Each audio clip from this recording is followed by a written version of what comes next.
Welcome to Cerebral Women in Paris Art Talks podcast. I'm Phyllis Hollis, your host.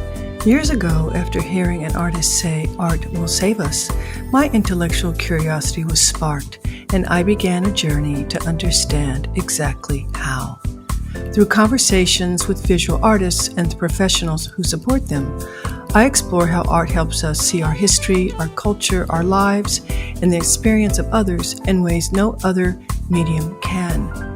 Capturing these voices is essential.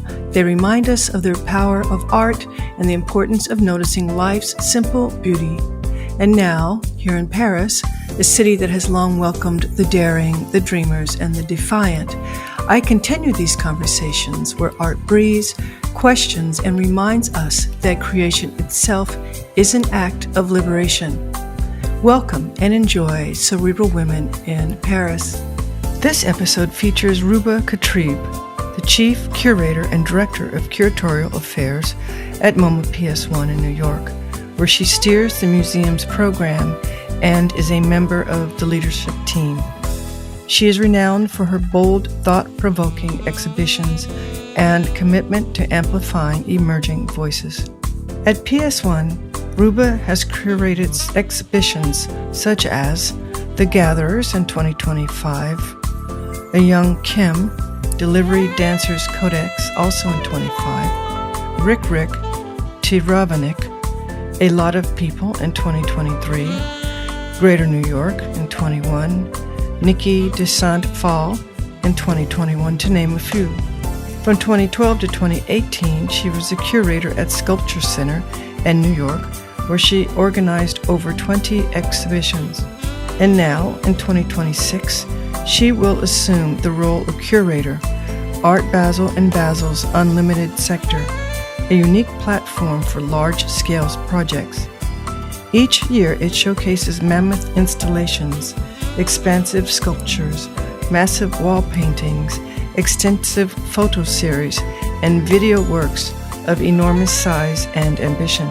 She is an advisory board member of CCA Berlin and a board member of Topical Cream, and regularly writes for periodicals and museum catalogs. Enjoy this episode featuring Ruba Katrib and visit cerebralwomen.com for her very expanded bio. Welcome to Cerebral Women Art Talks. Ruba, I am excited and looking forward to our conversation.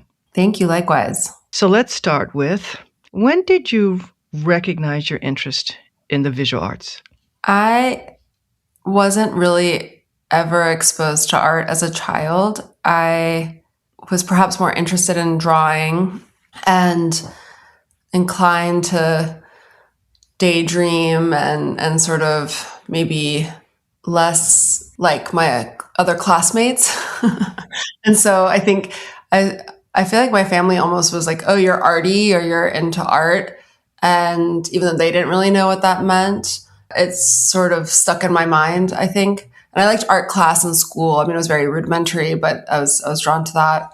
And then my parents are both from Syria, and we grew up in West Virginia, so there just wasn't really an exposure to like a museum or anything like that. It was not something we did or talked about, or we didn't go see art. So it was really more when I was a teenager that I was visiting museums. When I would visit my grandparents on my mom's side, who ended up moving to Queens. So have this like long Queens connection. It was very formative for me to visit them.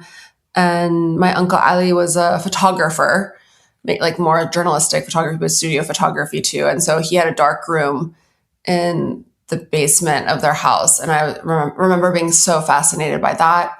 And then going eventually to see museums on my own when I was a teenager in New York City.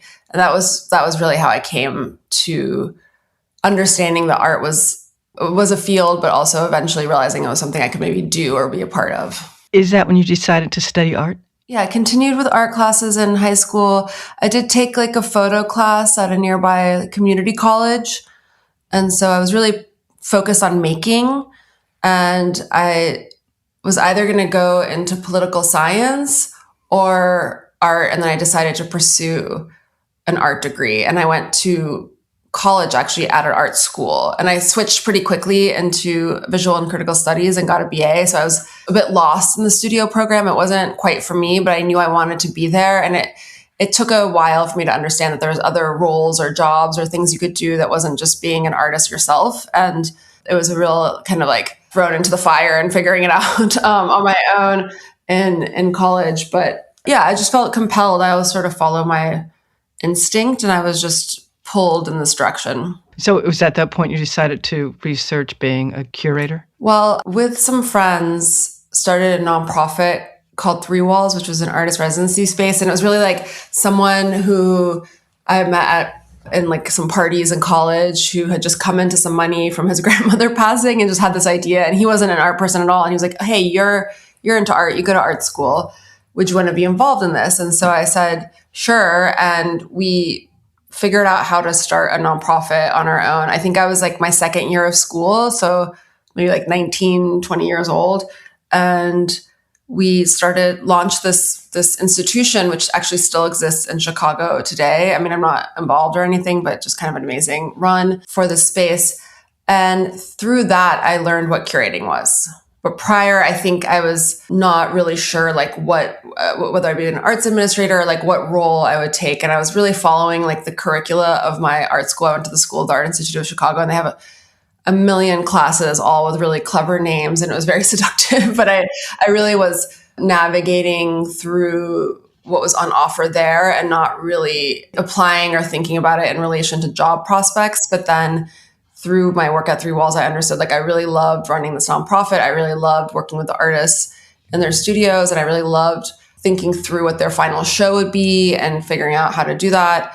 And it mirrored and paralleled things that were happening when I was in art school and when I was doing the studio program and in classes. I was really interested in critiquing everyone else's work and talking about their work and giving them feedback or really diving in with them versus making my own work. So given that you've been through that exercise, if you were advising young people that are interested in arts, what would be some other career opportunities you think they should pursue? Yeah, I started art school in the year 2000, and curating was definitely a thing, but it was not as popular as it is now. Like, of course, I think most people know what that job is, but really at that time in the turn of the 21st century, it was like, there's Hans Ulrich Obrist, there are some people who are out there, but it was really not as popular as it is now. And I think, there are so many roles, and I think it's understanding like where you would want to work. Is it in a gallery? Is it in a museum? Is it in production? Is it working with artists in the studio? I mean, there's really a lot of different roles, and I think getting exposure to them early on is really helpful to understand what you would and would not do. Like throughout college, I worked, I interned, I really had that kind of practical experience. And I pretty quickly understood like where I was able to thrive and where I was just not very well suited. And I think getting to know that about yourself by taking on as many experiences as you can possibly fit in without, running into any issues. But I think from working retail to interning at a gallery to work study programs at places like MCA Chicago and the Renaissance Society, I even worked for like the local TV station. Like I really got a lot of stuff under my belt, and I think it helped me understand which direction I wanted to go. And I would give that advice to other young people. Can you provide insights into the methodology of how museums collect? Well, I've mostly worked in non-collecting institutions, and PS1 is non-collecting, although we're affiliated with MoMA, where there's, of course, a massive collection and collecting methodology. So I think depending on the scale and mandate, it's really different. I think it's quite unique per institution. When I worked at MoCA in North Miami, we did have a collection, and it was a smaller museum and a museum that was newer also. So how do you build up a collection in that kind of context? You're not going to be encyclopedic. You can't be thorough. I was really pushing and working with the director then to collect from our shows. So we actually were able to represent the exhibition history through the collection. But I think it's important to know how specific and different each institution is, not only from collection, but their mission through how they develop their program. There's not really one set way. And I think that's kind of interesting because even though on paper, they seem really similar. A lot of it, contemporary art institutions at least, have really different mandates and approaches and cultures around how they develop their exhibitions and collections. Within some of these organizations, what do you feel is the role of the trustee in terms of helping bring about change? The thing that perhaps people don't realize is that there's boards and trustees, like there are like legal parameters and documents and mandates around what they can and can't do. And they are structured differently depending on the kind of institution. But I think it's really about like stewarding an institution and ensuring that the institution is fiscally responsible, that, it has what it needs, advocating for the institution. And I think different places need different things from their trustees.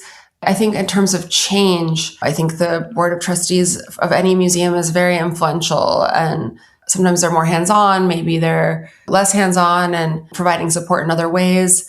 But I think they have enormous influence, and their role in influencing change would really differ depending on the kind of institution and governance structure that they would have.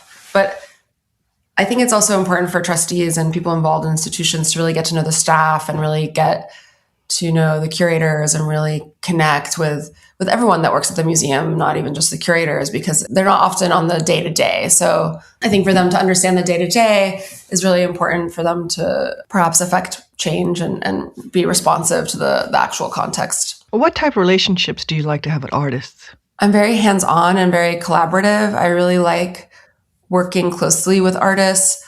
I think that comes from my background going to art school, and even though I didn't become an artist, I was surrounded by artists. All my classmates were artists. All my friends were artists. I hang out with artists. I'm very much comfortable with artists. I have fun with them. I like, to become friends with them. And I'm not friends with everyone I've worked with, nor do I need to be friends with someone to work with them. But it's definitely like, for me, about the reason we work together, why I would bring an artist into the museum, or why we would do a show, or why we would have some sort of exchange generally is to really have a kind of fruitful collaboration, to really have a dialogue. I love learning from artists. Like, that's an important part of the exchange. I hope artists can learn from me. Like, I think and also my colleagues as well, because when I'm working on a show, there's other people involved, other colleagues involved, not just me. So I think bringing artists into that network here that we have at PS1, whoever's going to be working with them to realize their show, it's a big conversation. It's a big collaboration. There's a ton of meetings, tons of discussions, and each of those decisions that we make in each of these meetings, from conceptual to practical details, that's what makes a show. That's what makes an exhibition. That's what helps potentially produce new artwork. That's what helps me understand how to make decisions. So I think that kind of hands-on, involved conversation and collaboration is critical for me. How do you develop a theme of a show, and how creative do you get?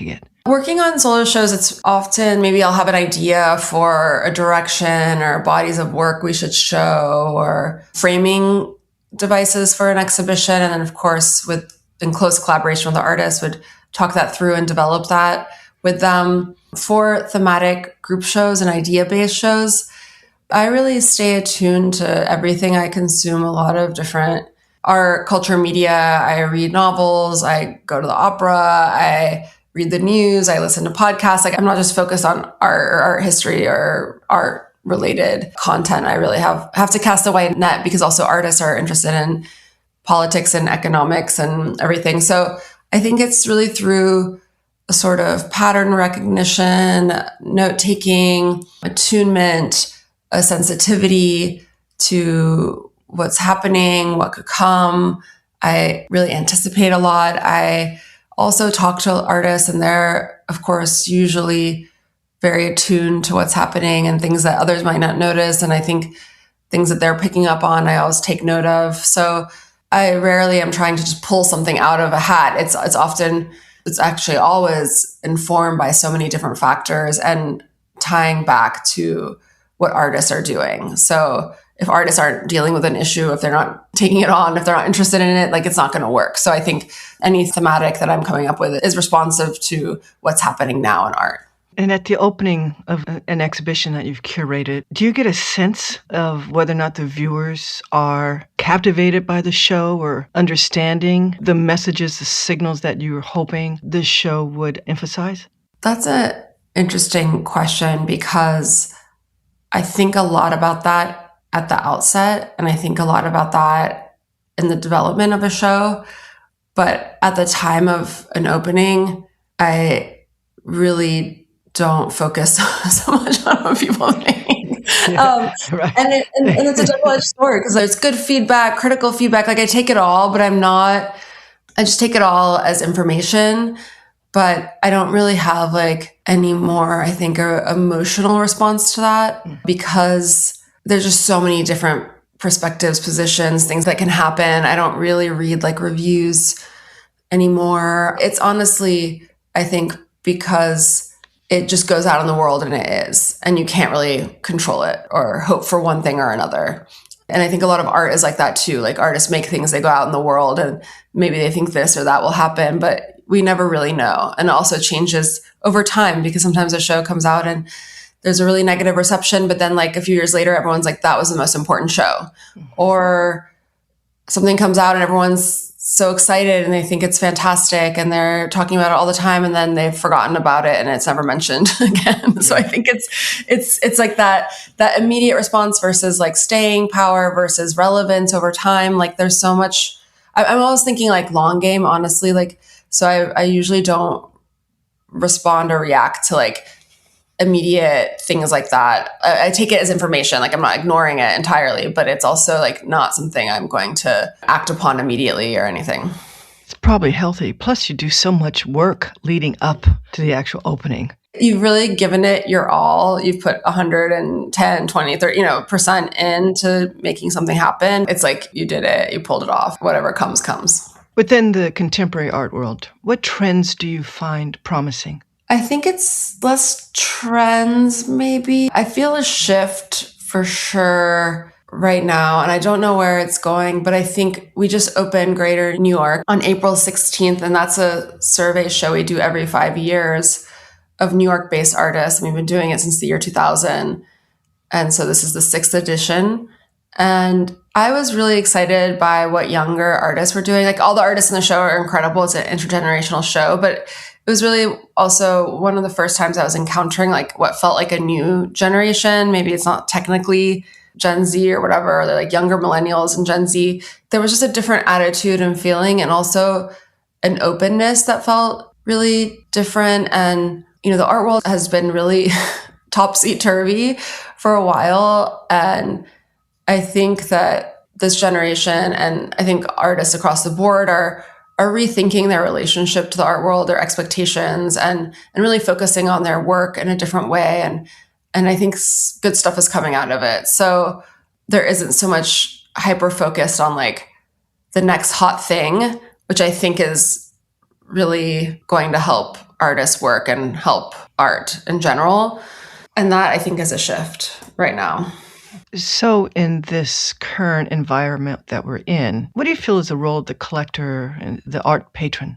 The collector and art patron is very important. I just went to the memorial for Agnes Gund, who was an incredible patron, an incredible philanthropist.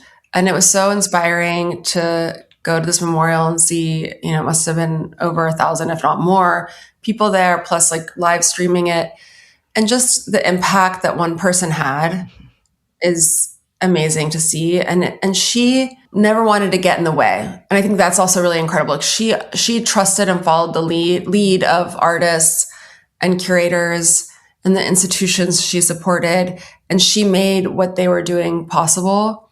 And it wasn't about her. And I think that's like just an amazing testament to see then a memorial where all these people who have been impacted, touched by, inspired by this person were gathered. And I am really grateful for everything that she's done for PS1, and also to know her over the years was just an honor. But I think, seeing that is really important. I think for collectors, there's not patrons and collectors are maybe the same people, but not always the same people.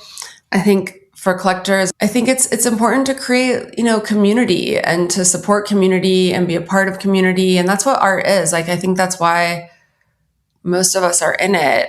And I hope, and I think a lot of collectors are in it because they care about artists, they care about art, they care about the galleries, they care about the institutions that they're lending to or involved in. And I think, understanding that everyone's part of this ecosystem, everyone's part of this community, and everyone has to contribute in whatever way they can to sustain it is an important acknowledgement that I think we all have to take and understand our different roles and what we do. What is your opinion on the future of ceramics within fine arts? I think ceramics are so folded into contemporary art. It's just part of it. I just saw some shows this weekend. I was seeing ceramics, I was seeing painting, I was seeing other sculpture. I think it's really folded in quite well into just contemporary art broadly.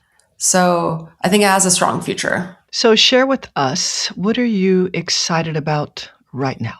We just opened Greater New York, which I'm very excited about, and it's up through mid-August, and I encourage everyone to come see it. 53 artists. We have an amazing performance program. The first performance is on May 2nd, and then there's more throughout the summer. And it's just a really energetic, I think, inspiring, hopeful show. And I'm also opening in Venice, the Venice Biennale. I'm co-curating the Qatar National Pavilion with a few artists, Rirkrit Tiravanija, Sofia Almeria, Tarek Atwi, Fadi Katan, and Alia Farid. And it's going to be a very vibrant, fun, exciting project. It's a temporary pavilion in the future permanent space for the Qatar Pavilion. And then it's also the 50th anniversary at MoMA PS1 this year. So it's quite an exciting year. We also have Warm Up, which is our annual music series starting in July.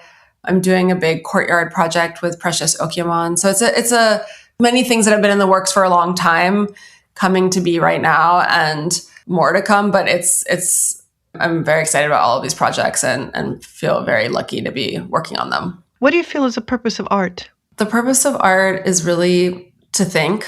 When you ask me like how I came to art and my interest in visual art, I think it was really also out of an interest in the interdisciplinary, an interest in the possibility of art to touch every field, right? Like I don't have to study political science and do that as a degree. I can do it via art and also that and a plethora of things. So I think it's an expansive field, an expansive way of working that produces so much, but also is like operating in a space of negation and that it's neither this nor that. It is area that we can dream, think in, act in, experiment in, that is sort of free and outside of the normal day-to-day.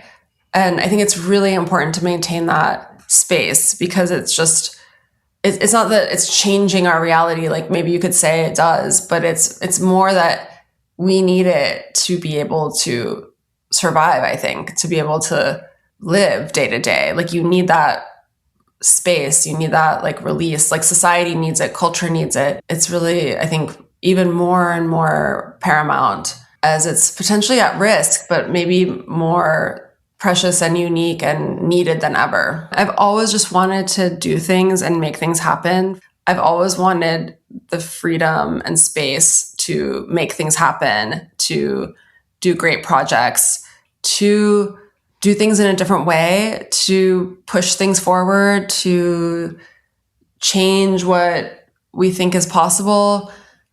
For me, that's always been really critical. So I don't think it's one idea or mode of working or one show or any of that. It's really, I like taking chances and I like taking chances on things. I like taking chances on artists. I like new productions. I like the inherent risk that's there.